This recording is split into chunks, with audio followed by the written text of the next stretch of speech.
Bonjour, je suis professeur Dr. Berk Kasapoğlu, chirurgien maxillofacial et enseignant universitaire à l'Université d'Istanbul en Turquie. Je suis également le seul chirurgien maxillofacial et implantologue figurant sur la liste des médecins recommandés par le Consulat de France à Istanbul. Dans cette vidéo, je souhaite aborder une question essentielle en implantologie. Quelle est la meilleure méthode pour fixer une couronne dentaire sur un implant?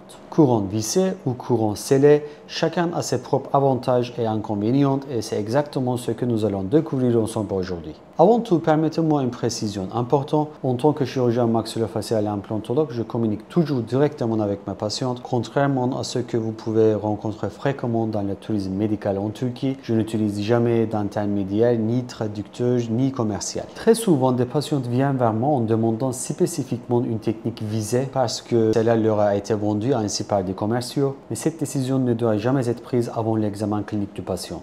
À travers cette vidéo, je souhaite clarifier pourquoi ce choix doit toujours être fait après une analyse précise de votre situation bucco-dentaire. Quand on dit couronne vissée ou couronne scellée, de quoi parle-t-on? En implantologie, deux grandes techniques existent pour fixer les couronnes sur les implants dentaires, la technique vissée et la technique scellée. Avec le couronne vissée, la couronne est fixée directement par une vis sur un implant ou sur un pilier intermédiaire. La couronne scellée, quant à elle, utilise un ciment dentaire pour coller la couronne sur un pilier fixé à l'implant. La couronne vissée présente plusieurs avantages importants comme la facilité de démontage en cas de problème d'entretien nécessaire, élimine totalement le risque lié à l'excès de ciment. Cependant, cette méthode comporte aussi des inconvénients notables. Après fixation de couronne par vissage, les orifices des vis sont obturés avec des matériaux de restauration. Malheureusement, il arrive qu'après quelques mois, du tartre se forme entre ces matériaux de restauration et la céramique en zirconium, ce qui peut générer une apparence désagréable lorsque le patient sourit. De plus, si ces ouvertures de vis se trouvent dans une zone esthétique visible, cela peut représenter une gêne esthétique majeure pour la patiente. Enfin, il existe également un risque de fracture de la vis, particulièrement chez les patients souffrant de bruxisme ou de force de masticatoire excessif. Si une vis se casse à l'intérieur de l'implant, il devient très difficile, voire impossible de le retirer sans endommager l'implant lui-même.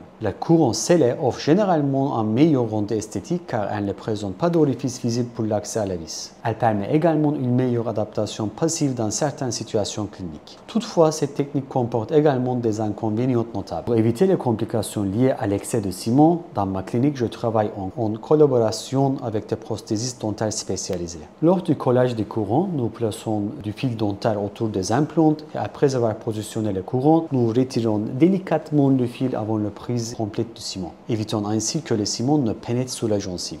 Malheureusement, cette précaution n'est pas appliquée dans 95% des autres cliniques où le ciment peut s'infiltrer sous la gencive lors du collage forcé, provoquant des réactions inflammatoires et des pertes osseuses locales. Secondairement, le démontage de couronne scellée est complexe, ce qui rend difficile les éventuelles interventions futures. Quelles sont les complications cliniques les plus fréquentes? Concrètement, en cas de bruxisme ou de force trop importante, la vis de couronne visée peut casser à l'intérieur de l'implant. Dans ce cas, il est souvent nécessaire de retirer complètement l'implant, une intervention lourde et invasive. A l'inverse, dans le cas de couronne scellée, un mauvais positionnement ou une force excessive pourrait simplement décoller la couronne, ce qui est bien moins invasif puisqu'il suffit alors de réajuster et de recoller les couronnes après vérification. Pourquoi le choix dépend toujours d'un examen clinique précis?